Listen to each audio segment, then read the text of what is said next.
Assalamualaikum warahmatullahi wabarakatuh. Alhamdulillahil wahidil qaharil azizil ghaffaril mukawwirul laili 'alan nahar tazkiratan li ulil qulubi wal absar tabsiratan li zawil albabi wal i'tibar.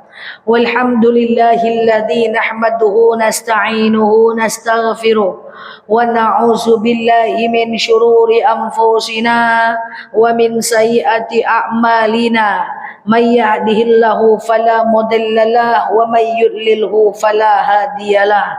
Nashhadu an la ilaha illallah nashhadu anna muhammadan abduhu wa rasuluh la nabiyya ba'dah amma ba'd. Ibu-ibu yang saya sayangi karena Allah, sebelum kita mulai kajian kita berdoa kepada Allah, semoga siapapun kita yang hadir, insyaallah Allah sehatkan badan kita, Allah kuatkan jasad kita, Allah tambah ruh keimanan kita, Allah luaskan rezeki kita, Allah angkat segala masalah kita, Allah jauhkan kita dari orang-orang zalim, Allah matikan kita dalam keadaan husnul khatimah. Amin. Allahumma amin. Ibu-ibu semua sehat?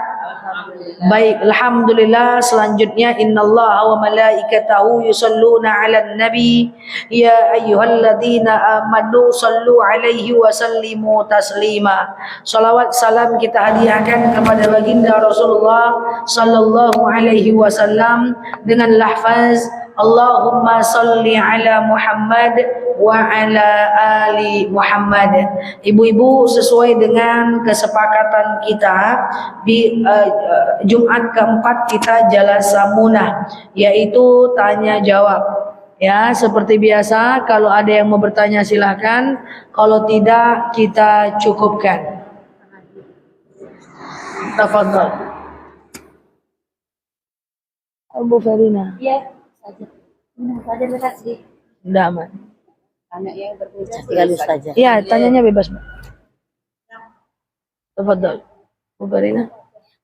Iya. Ya Allah. Ini ada benar. Baik. Mana depannya? Tafadhol. Ini. Silakan aja. Assalamualaikum warahmatullahi wabarakatuh. Waalaikumsalam warahmatullahi wabarakatuh. Saya ingin menanyakan seperti apa batasan-batasan atau adab seorang laki-laki atau perempuan terhadap bapak dan ibu mertuanya. Karena kadang-kadang kebiasaan keluarga kita setelah menikahkan anak, kita punya menantu baik laki-laki maupun perempuan, tentu kebiasaan kita beda, tabiat kita dengan anak-anak kita. Setelah mereka bersatu menyatukan dua buah keluarga, nah seperti apa sebenarnya batasan atau adab sesuai syariat Islam? Contohnya, salah satu contoh lah ya Ustazah, misalnya seorang anak perempuan dengan bapak mertua. Kalau dalam keluarganya dengan bapak kandungnya saja dia nggak pernah cipika-cipiki.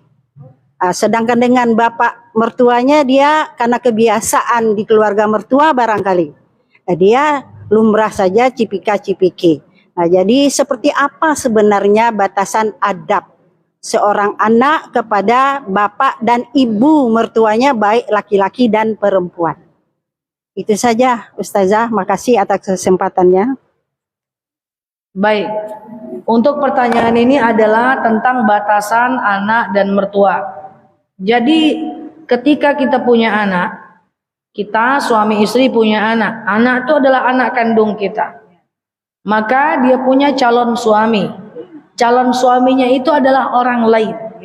Tapi seketika calon suaminya menikah dengan dia, dengan perantara ijab kabul, maka seketika itu pula lah maka dia menjadi mahram bagi kita. Awalnya dengan menantu, awalnya antara dia dengan suaminya ada batas, calon suaminya ada batasan, auratnya ada. Nah, ketika dia menikah, seketika dia menikah maka dia menjadi mahram, tidak ada auratnya, Ya, kemudian boleh satu atap. Sebelum ijab kabul tidak boleh satu atap. Setelah ijab kabul akhirnya diperbolehkan satu atap. Sebegitu pula lah antara kita dengan calon menantu kita atau dengan menantu kita. Yang tadinya bukan mahram, dia orang lain, maka sekarang dia menjadi mahram kita. Artinya menjadi orang yang tidak bisa menikah dengan kita. Menjadi orang yang boleh satu atap tinggal di rumah kita. Nah, tadinya calon menantu laki-laki itu orang lain. Maka ketika semua keluar rumah, dia bertamu di rumah kita bermalam, tidak boleh kalau cuma berdua, iya dong, karena dia orang lain. Tapi seketika dia menikah dengan anak kita, maka menjadi boleh satu atap bersama atau berdua, kan begitu ya? Karena dia adalah mahram kita. Bahkan ketika kita berwudu dengan dia, itu adalah mahram karena ikatan pernikahan anak kita itu tidak membatalkan wudu. Nah, persoalannya yang ditanya ini adalah adab. Adabnya bagaimana? Adabnya persis seperti adab ke orang tua. Nggak ada bedanya. Hanya saja, walaupun dia adalah mertua kita, dia adalah mantan orang yang bukan mahram dengan kita. Nah, makanya untuk cipika-cipiki atau kemudian duduk bareng berdua kayak gitu ya. Dengan bapak kandung kita kan boleh, betul ya? Dengan mertua idealnya juga tidak ada masalah, hanya saja tinggalkan hal yang mendatangkan kepada kemudaratan. Mudarat itu banyak, entah nanti anaknya yang cemburu, segala yang boleh belum tentu harus dilakukan, betul ya?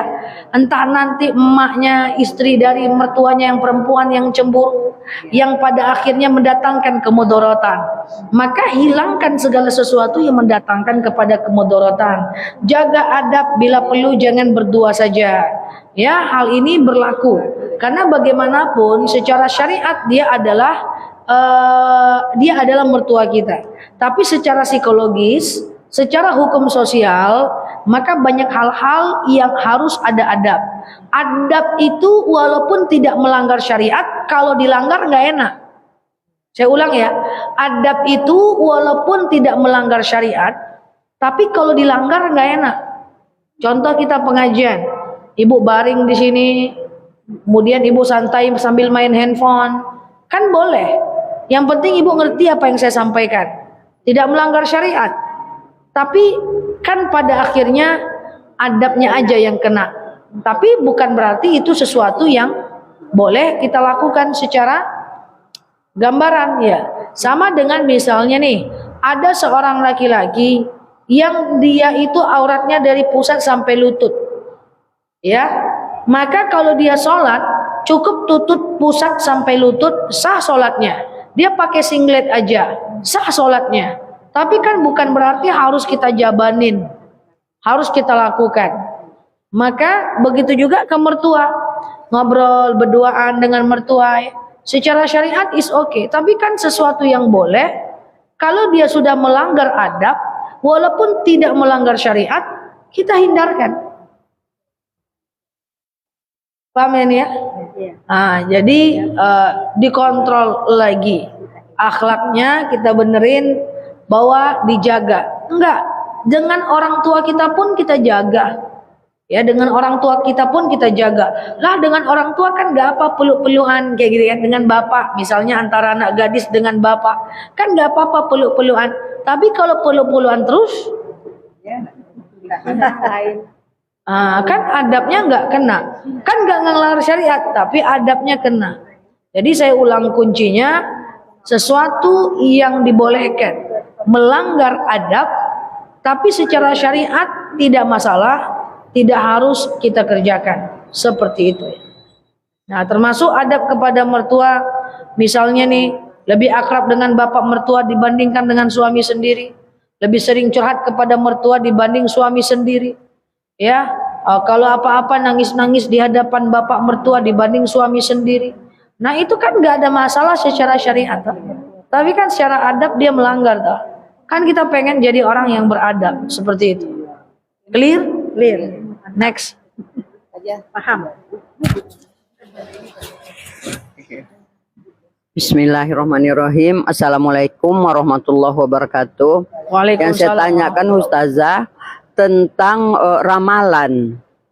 apakah itu kita mengakui gitu, oh betul juga yang diramalnya kemarin ya, apakah itu udah berupa syirik?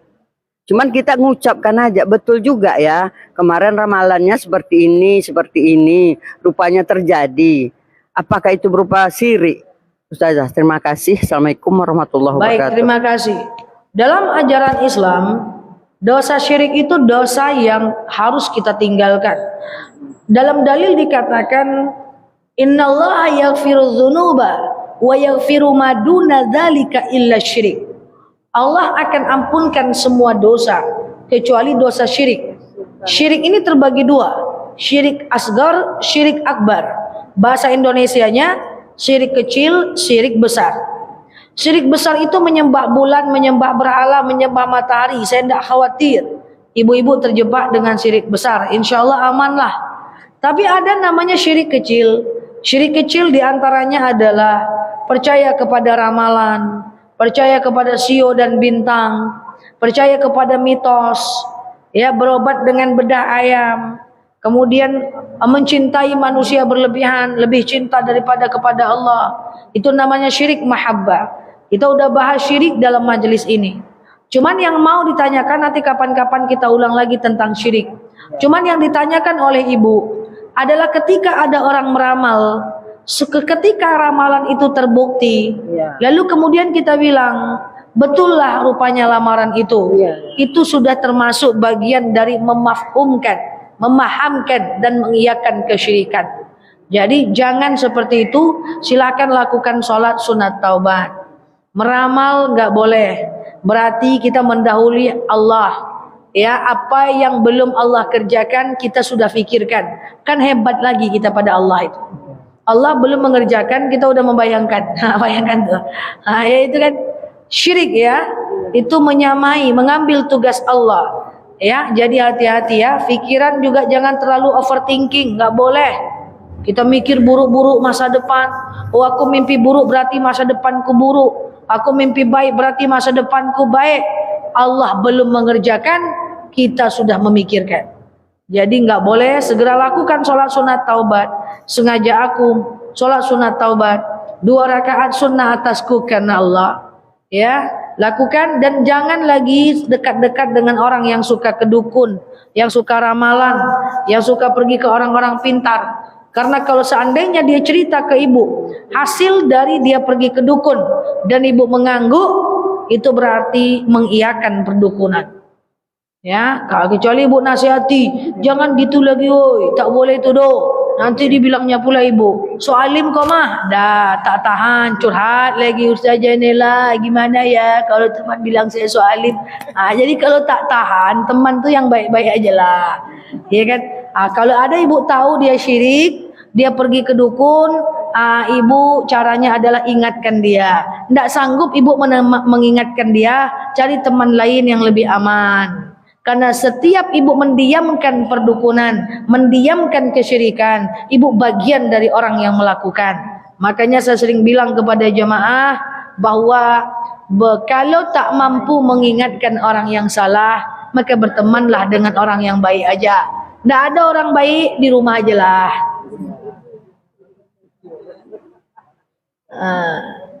Ustazah berarti ngelarang kami berteman. Jangan terlalu dekat. Semakin kita tahu banyak kemaksiatan dia, semakin payah kita. 1, payah kita menasehatinya.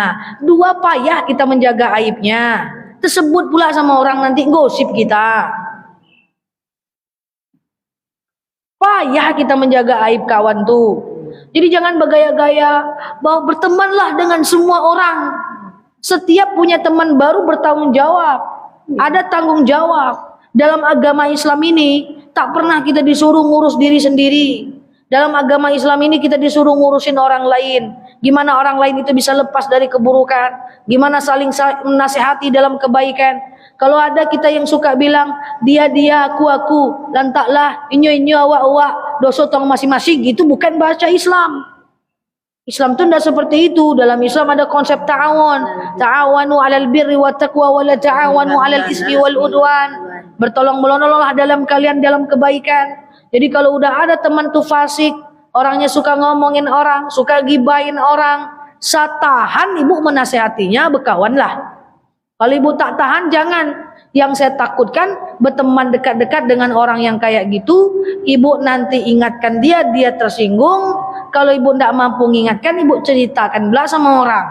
Menjaga aib orang tuh payah. Ibu punya 10 orang aja yang suka melakukan maksiat. Cobalah ibu jaga aibnya itu, tidak mudah. Jadi ceritakan pula nanti sama orang. Dah, paham nih? Angguk-angguk. Nah, ya kan? Jadi nggak ada tuh ceritanya. Saya bisa berteman dengan semua orang. Bisa kalau ibu tahan. Ngaku bulan ya. Tahan mampu menasehatinya, tahan mampu menjaga aibnya.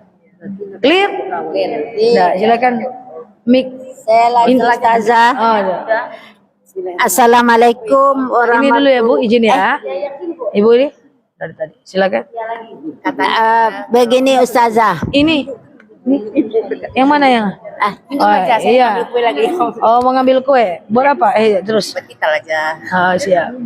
Katanya kalau orang tua kita kan orang tua aja. Orang tua kita meninggal, kita harus mengganti puasa dia dan sholat dia. Apakah betul itu, Jan? Ketika ada orang meninggal, maka katanya kita harus mengganti sholat dan puasa. Iya, orang tua kita meninggal, katanya kita harus mengganti sholat dia dan puasa dia. Itu bagaimana Zah? Idza mata banu Adam inqata'a amaluhu illa bisalasin. Kalau Bani Adam sudah meninggal, itu amalnya sudah terputus. Yang bisa kita gantikan hanyalah fidyahnya saja. Kalau dia nggak puasa, kita bayarkan fidyahnya. Tapi kalau mengganti puasa, mengganti sholat tidak bisa. Karena itu fardu ain. Fardu ain tak dapat diwakilkan. Tapi ada ustadz yang mengomongkan katanya. Tidak, bisa jadi transfernya yang keliru, atau bisa jadi salah ngomong, atau bisa jadi kita salah tangkap, atau bisa jadi lihat video yang terpotong. Wallahu a'lam bishawab. Yang bisa digantikan untuk orang meninggal, kalau ibu mau berbuat untuk orang tua meninggal, 1, kirimkan Quran sampai hatam, 2, kirimkan Yasin, 3, kirimkan Al-Fatihah, yang ke-4, bayarkan fidyah dia, yang ke-5, badalkan umroh dia, yang ke-6, badalkan haji dia, yang ke-7, bisa ziarah ke makamnya, yang ke-8, boleh kirimkan Quran, boleh wakaf atas nama dia, sedekah atas nama dia, lakukan yang lain banyak yang lebih jelas nasnya. Makanya bingung kan orang. Makanya bingung. Nah, iya. Sholat tidak bisa diwakilkan, Mbak. Dia fardu ain. Oke, klik. Terima kasih ya. Ya. Ibu. Yang kecil. Kecil aja. Assalamualaikum warahmatullahi wabarakatuh. Begini Ustazah, kemarin memang Ustazah sudah menyebutkan tentang kurban, tapi saya tidak hadir. Begini, saya meniat untuk kurban di daerah terdampak musibah kemarin. Lalu saya ajak pula beberapa orang di jemaah itu. Karena saya lihat situasi di masjid tersebut sudah agak banyak orang berkurban. Apakah boleh saya melakukan hal itu, atau cukup saya aja, atau boleh saya mengajak kawan, ataukah nanti ada efek yang tak baik kepada saya? Itu saja, terima kasih. Wassalamualaikum warahmatullahi wabarakatuh. Mic-nya dioper aja ya. Oke, selanjutnya adalah Ustazah, saya itu memilih untuk berkurban dengan ke tempat yang terdampak bencana, dengan reason, dengan alasan di tempat saya sudah banyak orang yang berkurban, maka saya memilih kurban jauh di tempat yang terdampak bencana. Apakah boleh? Menurut Imam Abu Hanifah, atau dikenal dengan Imam Hanafi, Imam Hanafi ini adalah salah satu ulama madhab yang paling senior di antara 4 madhab. Hanafi, Maliki, Syafi'i, Hambali. Imam Hanafi ini yang paling senior. Beliau dikenal sebagai ahlur ra'yi yang bisa mengkontestasikan hukum Islam, mengeluarkan ijtihad sesuai dengan perkembangan zaman. Kalau dulu kurban harus di daerah masing-masing. Lalu Imam Hanafi mengeluarkan satu ijtihad, boleh kurban keluar daerah. Tujuannya adalah untuk kemaslahatan. Kalau di tempat kita terlalu ramai, maka kita dibolehkan kurban ke tempat lain. Apakah ke Palestina, ke tempat yang terdampak bencana, atau ke rumah keluarga kita, tidak ada masalah, status hukumnya adalah boleh. Itu sama dengan pembagian daging kurban. Bahwa dulunya daging kurban itu dibagi hanya dalam daerah kita. Maka sekarang boleh membagi daging kurban, boleh membagi daging kurban itu keluar daerah ya, keluar daerah boleh. Sama dengan zakat. Dulu orang zakat hanya boleh pakai pakai beras, ya, makanan pokok. Maka Imam Hanafi mengubahnya atau mengkontekstualkan gagasannya dengan boleh zakat menggunakan uang, seperti itu. Oke? Ngajak teman enggak apa-apa, masalah. Baguslah. Oke. Next. Ustazah, ya. Ustazah, saya hanya menanyakan mengenai doa kita kepada orang tua, terus kepada teman-teman gitu. Apakah setiap kita berdoa harus sampaikan Al-Fatihah gitu? Kalau saya berdoa sebenarnya setiap mengaji, saya pahalanya saya kirim ke orang tua saya. Setiap saya baca Quran, saya kirim pahala ke orang tua. Nah, kalau yang buat teman itu apa spesialnya Al-Fatihah aja? Hidup temannya? Udah meninggal. Oh. Ya ini kan kita doakan hadiahnya untuk orang yang sudah meninggal ceritanya. Nah, apakah disebut namanya atau gimana gitu Ustazah? Saya kan kadang-kadang teringat kawan pas saya ngaji saya hadiahkan untuk orang tua saya. Tapi kenapa kawan Al-Fatihah gitu? Kenapa, Pak?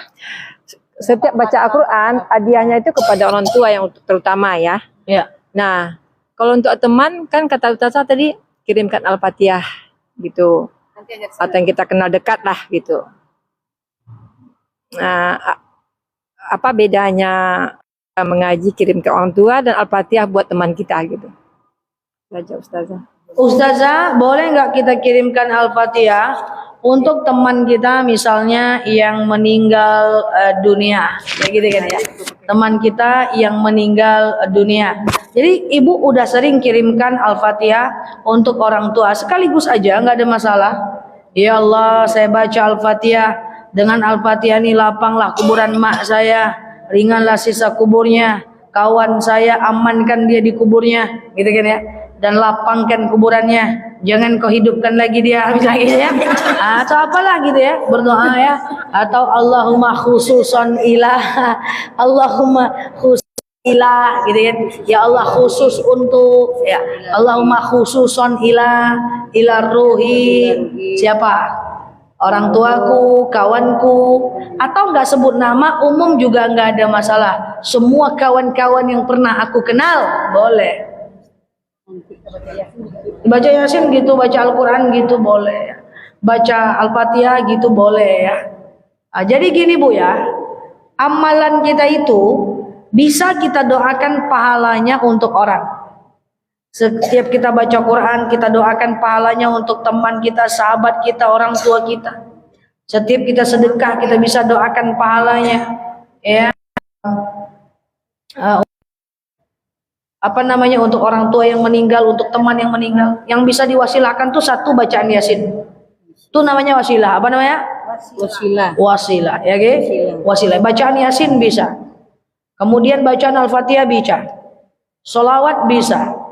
Bacaan Al-Quran bisa. Sedekah bisa. Jadi satu kali sedekah, doanya banyak orang boleh. Ya Allah, saya sedekah. Dengan sedekah ini dapatlah pahalanya orang tua saya, teman saya. Sebutkan namanya bagus, kalau enggak apa-apa. Sekali kita bersedekah. Sedekahnya 2.000. Doanya satu skripsi. Boleh. Nah, yang hanya boleh satu nama satu ibadah itu hanyalah umroh dan haji. Umroh itu satu kali badal, satu kali umroh. Satu kali badal haji, satu kali umroh. Satu nama, satu orang. Nah, jadi caranya Allahumma khususon ila. Iya. Oke? Ya, mau nanya nih, Zah. Payah kalau ada jemaah di belakang saya nih. Putar-putar leher saya menengoknya. Gini. Ya silakan Bu. Ustazah, sikit aja Ustazah. Depan lah sedikit Bu. Maju. Udahlah kaki kesemutan, leher harus bengkok ke belakang, berat kali beban hidup. Ya, silakan. Ustazah. Ya. Assalamualaikum warahmatullahi wabarakatuh. Waalaikumsalam warahmatullahi. Ini tentang haji Ustazah. Ya, Kami sudah mendaftar 4 beranak pergi haji. ya. Pun dah dibayar pun, ambil pun haji plus, kan? Jadi maksud saya itu menunggunya terlalu lama. Ya. Tahun 37. Dalam 4 itu dah gugur 1. Apakah sampai hajat yang meninggal? Gugur tuh meninggal. Meninggal suami gitu kan? Lepas tu yang Udah kami nyetor. ini belum terpanggil. Kata ada ustazah atau ustaz mengatakan kalau dah cukup uang untuk haji wajib pergi haji. Tapi bukan kami yang mengendalikan haji itu kan? Tapi niat kami itu dah cukup, tapi tak juga ada panggilan. Apakah sampai niat kami apabila kami dah meninggal? Sebab dah gugur 1. Saya udah bayar haji 4 orang. Udah daftarnya, entah daftarnya plus, entah daftarnya adalah reguler, ya, entah daftarnya misalnya adalah haji furoda gitu ya. Udah lunas, belum berangkat sudah meninggal. Apakah dapat pahala hajinya? Suatu ketika seorang sahabat di kota Madinah pengen berhaji kepada Rasulullah Sallallahu Alaihi Wasallam, berjalan kaki dari Madinah, pengen haji ke kota Mekah. Waktu ingin berangkat bersiap-siap menggunakan unta berjalan kaki dan menggunakan kuda dengan membawa banyak barang dagangan. Udah start mau berangkat haji bersama-sama. Haji kan di Mekah, ya kan, bukan di Madinah. Rasulullah kan di Madinah setelah hijrah. Lalu pergi hajinya tentu berjalan kaki lagi ke kota Mekah, betul ya? Udah siap semua pasukan untuk ingin pergi berhaji. Waktu mau jalan, datang satu orang laki-laki meraung menangis, "Ya Rasulullah, kita sudah berkumpul ya Rasulullah, tapi ada yang ketinggalan ya Rasulullah." "Siapa yang ketinggalan?" kata Rasulullah. "Makku sudah meninggal, padahal pagi ini harusnya dia berangkat kepada kita. Makku sudah meninggal, padahal harusnya dia berangkat bersama kita ya Rasulullah. Kapan makmu meninggal?" "Baru tadi pagi ya Rasulullah."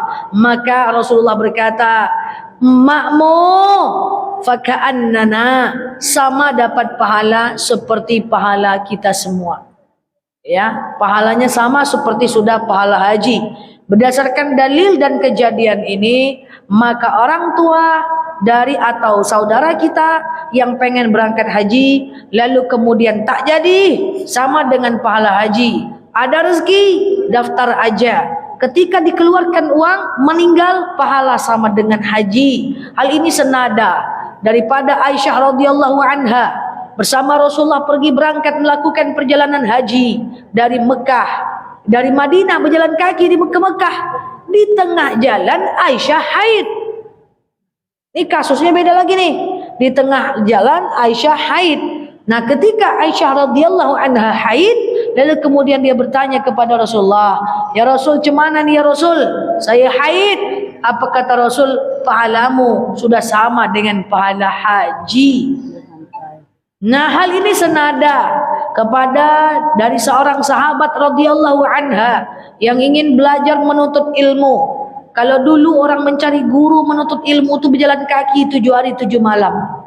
Sementara ibu menuntut ilmu rumahnya belakang masjid. Ustadznya yang datang dari mana entah kemana. Jalan kaki belajar menuntut ilmu, rupanya di tengah jalan meninggal. Lalu seorang sahabat mengabarkan kepada Rasulullah, "Ya Rasulullah Sallallahu Alaihi Wasallam, Maka ini ya Rasulullah sallallahu alaihi wasallam, bagaimana ya Rasulullah? Ini ada orang yang ingin menuntut ilmu Allah, lalu kemudian dia meninggal. Apa kata Rasul? Ukur. Dia menuju kemana? Maka kemudian Rasulullah ke sahabat bertanya, dia menuju majelis taklim. Ukur, dia lebih dekat ke arah majelis taklim atau masih dekat arah rumahnya. Maka sahabat berkata, 1 jengkal ya Rasul, lebih dekat ke arah majelis taklim. Maka Rasul bilang, dia udah mati syahid. 1 jengkal aja dadanya condong ke arah dia majelis taklim, matinya mati syahid. Apalagi mati dalam majelis taklim. Insyaallah. Oke. Tafadhol, mana?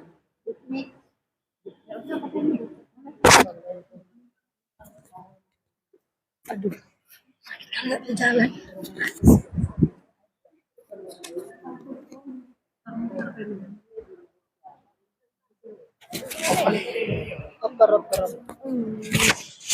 Nah ini ya.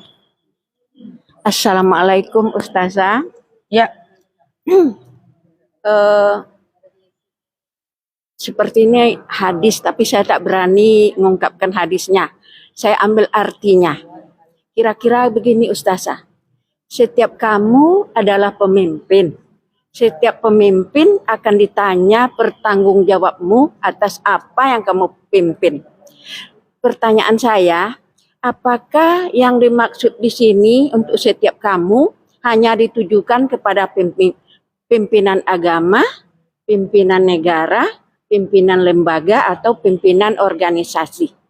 Ataukah ditujukan untuk kita semua? Terima kasih Ustazah. Assalamualaikum warahmatullahi wabarakatuh. Kullukum ra'in wa kullukum mas'ulun an ra'iyatih. Itu hadis. Kullukum ra'in wa kullukum mas'ulun an ra'iyatihi. Setiap kita adalah pemimpin dan akan diminta pertanggungjawaban atas atas kepemimpinan kita.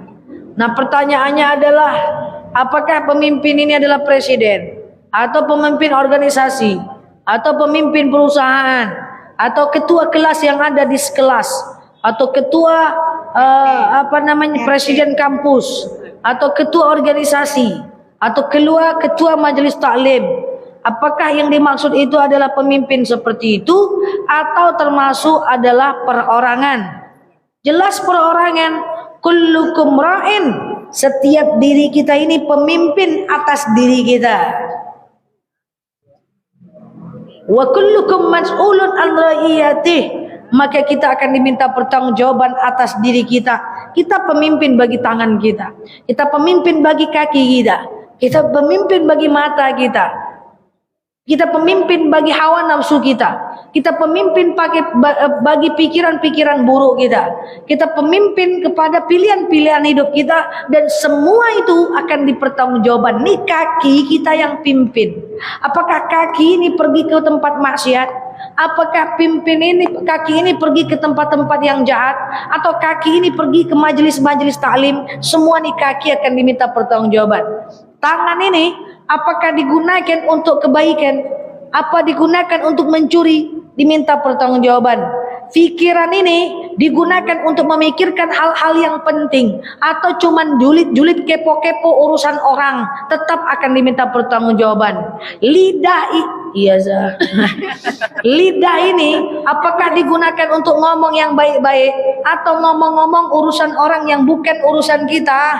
Itu tetap akan diminta pertanggungjawaban. Mata ini nengok yang baik-baik, apakah nengok yang buruk-buruk? Diminta pertanggungjawaban. Isi kepala ini diisi dengan yang baik-baik atau yang buruk? Diminta pertanggungjawaban. Tidak ada satupun yang lepas dari pertanggungjawaban. May ya'mal misqala dzarratin khairan yarah, may ya'mal misqala dzarratin syarran yarah. Sedikit akan diminta pertanggungjawaban. Banyak juga baik buruk walaupun sebesar biji zarah, semuanya akan diminta pertanggungjawaban. Oke? Nah, jadi usahakan apa yang kita tengok yang baik-baik, apa yang kita lihat yang baik-baik, apa yang kita katakan yang baik-baik, santun sama orang, jangan nyakitin hati orang, jangan beda-bedakan orang, Bertemanlah dengan siapapun selagi pertemanan itu mendatangkan kepada kebaikan. Jangan sakiti, hargai, jangan menghakimi. Semua itu adalah pemimpin, ya. Jadi itu bukan ayat sifatnya umum, ayat sifatnya khusus, baik untuk pribadi kita. Semua pilihan hidup. Ibu mau gosip atau tidak itu pilihan. Ibu mau taat atau tidak itu pilihan. Kita mau baca Quran atau tidak itu pilihan.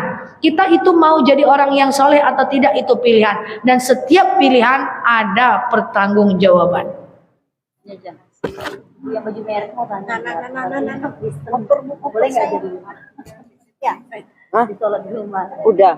Siapa? Ibu yang baju merah tuh, Wendang. Wendang. Iya, yang nanya pembantu jorang di rumah. Nggak jadi. Boleh nggak di rumah? Nggak jadi. Bu, ada pertanyaan? Udah ini lagi aja. Ada pembantu kita atau asisten rumah tangga kita adalah non muslim. Boleh nggak dia satu rumah sama kita satu atap? Boleh. Cuman aurat mbak itu masalahnya mbak. Aurat kita dengan perempuan non muslim itu seluruh tubuh kecuali muka dan sepergelangan tangan. Kalau kita sholat di rumah kita ya nggak apa-apa.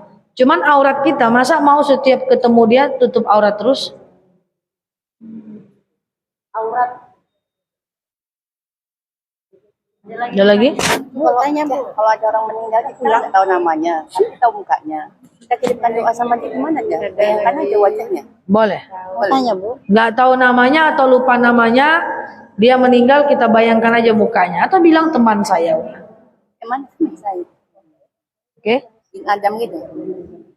Dia nggak harus pakai nama. Mendoakan orang meninggal tak harus pakai bin atau binti. Ya cukup teman saya atau bayangkan namanya, ya gitu. Nggak ada masalah. Nggak masalah. Tunggu pertanyaan. Rasulullah saja mendoakan pahala kurban itu nggak pakai nama.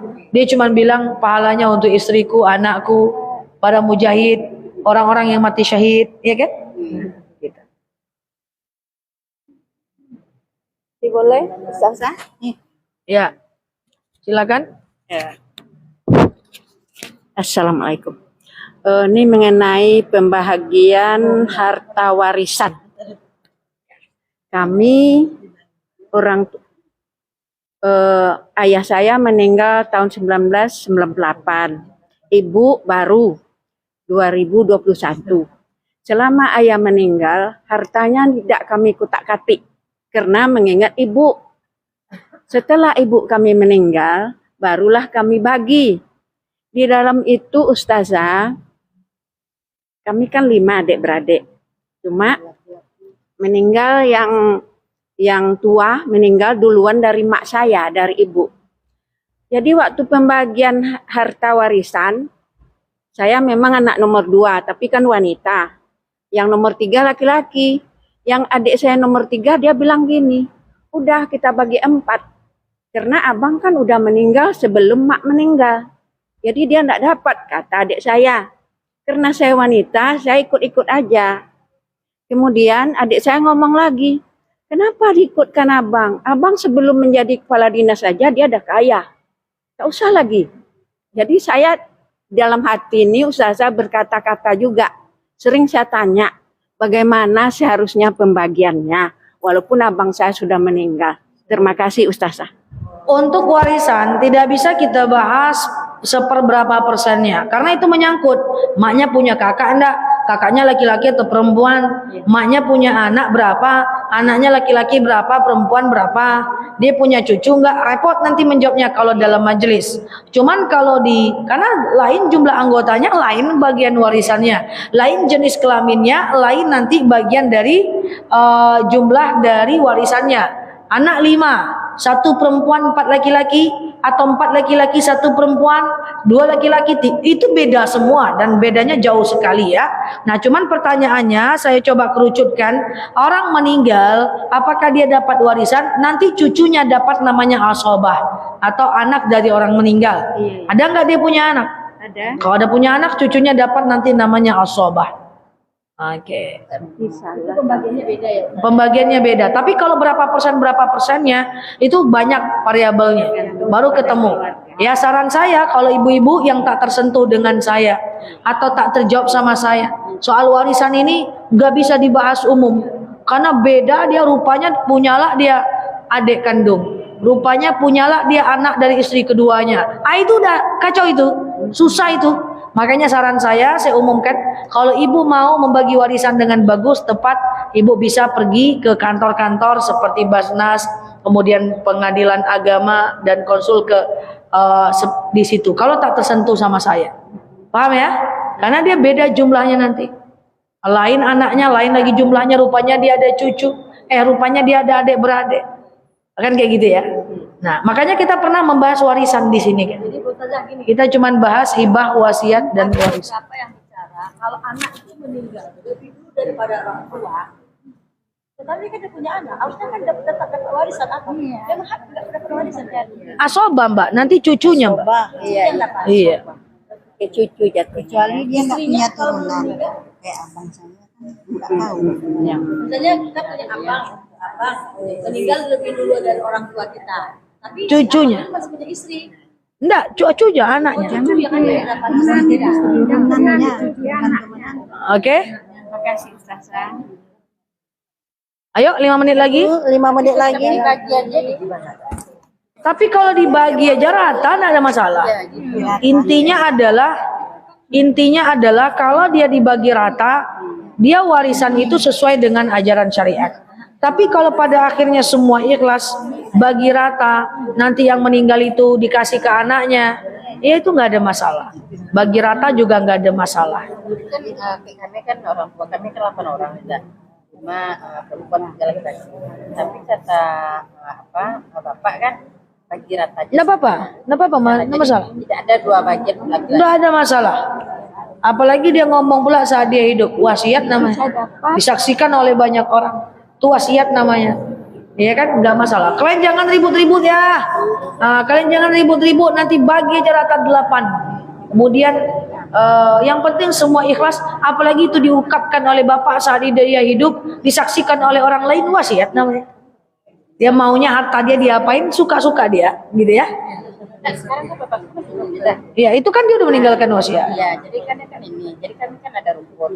Rumput itu suara rumput itu kami bagi rata. Bagi rata sekarang. Itu namanya hibah. Jadi ada dek tuh kita jual aja rumput kata si yang laki-laki. Iya. Nanti aja lah. Nanti laki-laki dapat 2 bagian. Tapi kami udah bagi sama rata sekarang nih. Iya. Jadi selagi kata kami selagi ada bahan hidup yang kita jual lah, kita bagi rata. Kata dek nanti aja lah. Kalau laki-laki dapat 2 bagian itu gimana? Enggak. Kalau udah bagi rata berarti dia udah wasiat. Berarti udah Tetap wasiat. tetap pun meninggal tetap Tetap jelas. Iya. Ada lagi Bu. Oke. Cukup? 5 menit lagi. Ustazah. Ini gimana? Terima kasih. Yang saya tanyakan tentang idah, masa idah suami ada sahabat teman baru meninggal suaminya. Jadi masa idahnya 4 bulan 10 hari. Apa bedanya dengan dia bercerai? Ada saya baca itu 3 bulan, Ustazah. Apa bedanya yang meninggal dengan yang berpisah hidup gitu, Ustazah? Terima kasih. Apa beda meninggal dengan dua pisah? Bedanya masa idahnya. Iya. Ya beda ya, itu aja bedanya udah. Bedanya kalau dia talak 1, masa idahnya 3 bulan. Talak 2, masa idahnya 3 bulan. Talak 3, masa idahnya sampai perempuan nikah dulu dengan orang lain. Ditinggal mati 4 bulan 10 hari. Jadi selama idah itu kalau dia keluar rumah Bukan. Masa idah bukan nggak boleh keluar rumah. Itu terjadi pada masa Rasulullah aja. Ya, sementara kondisi sekarang taghayyurul ahkam bi taghayyur zaman wal makan. Ada kalanya perubahan hukum kalau dia berubah keadaan. Kalau 4 bulan, kalau masa idahnya 3 bulan, katakan begitu, dia bukan nggak boleh keluar rumah. Gimana kalau dia PNS? Gimana kalau dia jual lontong depan rumah? Gimana kalau dia jualan lonsai depan rumah? Bukan berarti nggak boleh pergi pengajian, boleh. Bagaimana kalau dia bekerja? Karena belum ada nih PNS boleh libur dalam masa idah, ya kan? Cuti masa idah kan nggak ada. Jadi boleh keluar. Ya kan kalau Kak Fitri masa idah langsung gulung tikar Ramayana ya.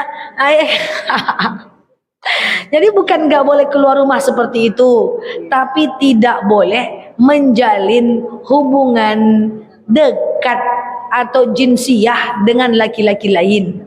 Apa kabar dek? Sehat bang? Yang sabar ya dek? Iya bang. Lama-lama kok abang lebih baik ya dibanding yang meninggal itu. Ayolah dek kita gas. Dan nggak boleh. Menikahlah dia dalam masa idah, zinalah seumur hidupnya. Ya gitu ya. Jadi kalau Kak Fitri masa idah tetap Kak Fitri ke Ramayana. Tutup toko tuh nanti. Ya kan?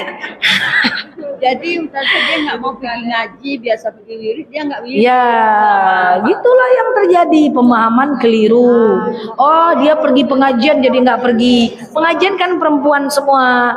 Oh, kalau dia di rumah aja nggak pergi pengajian, tapi dia chat-chat sama laki-laki lain. Aduh tidak, samonyo. Jadi intinya jangan berdekat-dekat dengan laki-laki lain. Karena kalau sudah berpisah, apalagi laki-laki itu banyak laki-laki yang gitulah ya, nanti dipotong pula video saya, bahaya pula ya. Jadi kayak gitu. Jadi bukan jadi bukan tidak boleh. Boleh tapi jangan berhubunganlah ya jinsiah ya. Apa namanya tuh jinsiah? Sabar ya dek, iya bang. Kok abang pengertian ya aku. Selama beliau hidup tak pernah diperhatikan. Bangun beliau nanti kacau kita. Ya jadi kalau kerja ya kerja aja. Jual lontong aja. Ini minggu depan tak boleh lagi ada di belakang saya ya. Di belakang saya denda kalian ya. Oke. Paputa-puta lihi ya. Oke. Canda ya. Oke. Oh, tetap saya yang salah. Ustazah jangan ke depan-depan kali, siapa polisi. Oke. Betul pula kata kalian ini, bilangnya pula jemaah. Oh, Ustazah depan kali lah. Awak ni apalah? Canda ya. Cukup ya? Baik. Wallahu a'lam bishawab. Subhanakallahumma bihamdika nasyhadu an la ilaha illa anta nastaghfiruka wa natubu ilaik. Assalamualaikum warahmatullahi wabarakatuh. Waalaikumsalam. Tutup ya. Udah. Siap dah lagi. Boleh Ibu. Tutup lah. Terus 11 tahun 15.